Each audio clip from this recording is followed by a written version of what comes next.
Meanwhile, what are the warriors thinking? Well, they had heard the story from the bone flute played in the Copper Kettle pub, and they knew about the treasure. They were going to go seek it out. The player characters could see the warriors plotting and planning to do just that. So they have taken off trying to find this treasure. They, however, didn't have an exact notion of where it was. They thought it was probably somewhere in the swordsman's veil, the veil of the blade, but they didn't know exactly where. They didn't know about this old pass, and a pass that goes through the mountains into the north end of the veil, or people enter the veil from the south where it's wide open. So these three warriors, and I have avoided calling them the Warriors Three, and yes, I avoided it because of their portrayal in the first Thor movie.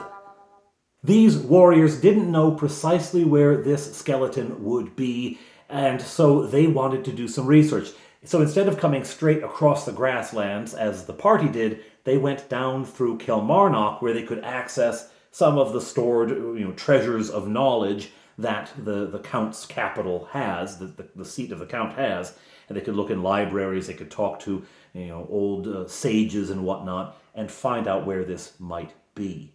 So the three warriors arrive here 3 days behind the adventuring party, and they come to a ruined bridge.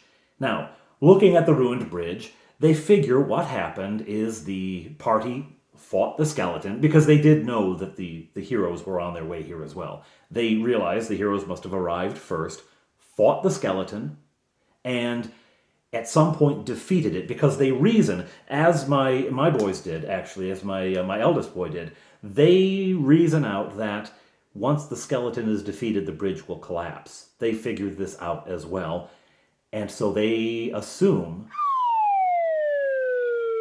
that the whole party fell to its death in the chasm.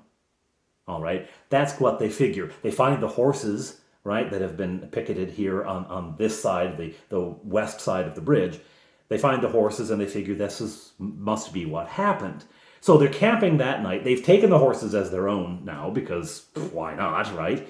And they're camping there that night. In the morning, they plan on seeking a way to the mountain, because they have heard rumors and tales from other places that is where the treasure is.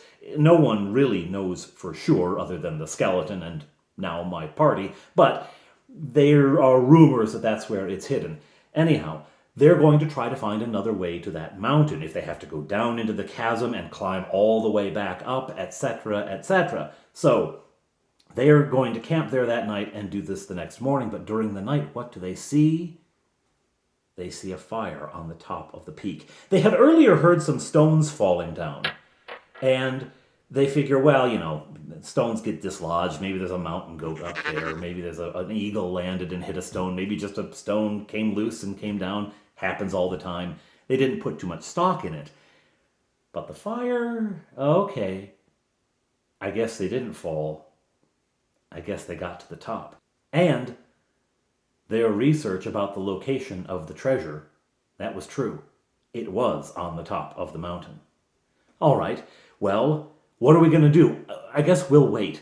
We'll wait here and see what happens. These guys are up there. Clearly, they've gotten the treasure, or at least they've defeated the skeleton down here. There must have been something to take them up there. Maybe they knew the same thing we did. Well, let's see what happens. Let's just see what happens. Because the party is on the mountain and is going to have some issues getting over. Maybe we can help them. Maybe they'll cut us into the treasure. Yeah. This is how DMs use NPCs, right? This group has actually had a number of purposes. One, it got them to finally focus on this bone flute, a treasure that I gave to them several adventures ago, which was a map, an audible map to another treasure, and which I'd been waiting to develop and waiting to play with them, and they've just been sort of sitting on, like, yeah, we'll get to it someday. Well, I wanted them to get to it now, so I gave them a rival party who was going to seek the treasure, so that if they want it, they're going to have to go, get off their bums and go do it. So that's one use of them. It also gave a sense of urgency to their trip, right? Not only did it launch their trip, but all along the way, they were afraid that the warriors were just behind them or potentially ahead of them. And so there was this tension built in that we got to get there, we got to get there soon. So that made it more fun.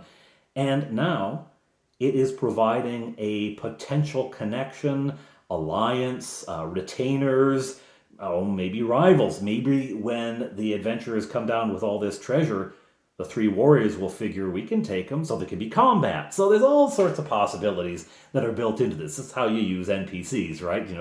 To spice things up. At any rate, there they sit, deciding to wait for what the party will do next. So, what will the party do next?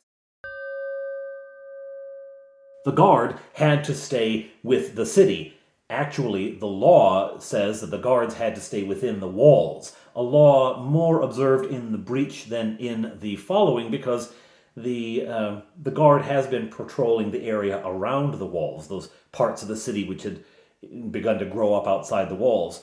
So they really shouldn't have been there according to the law, but everyone kind of turned a blind eye. Anyway, that's more than you need to know about the world building. Claster had wanted to pursue the lizardmen off into the distance, but he was never allowed to. He got frustrated with that, because he's part of the city watch, the city guard. The Count had his own soldiers who could ride out and go wherever, but Claster wanted to do it. So he was coming up toward the end of one of his tours, one of his assignments of duty.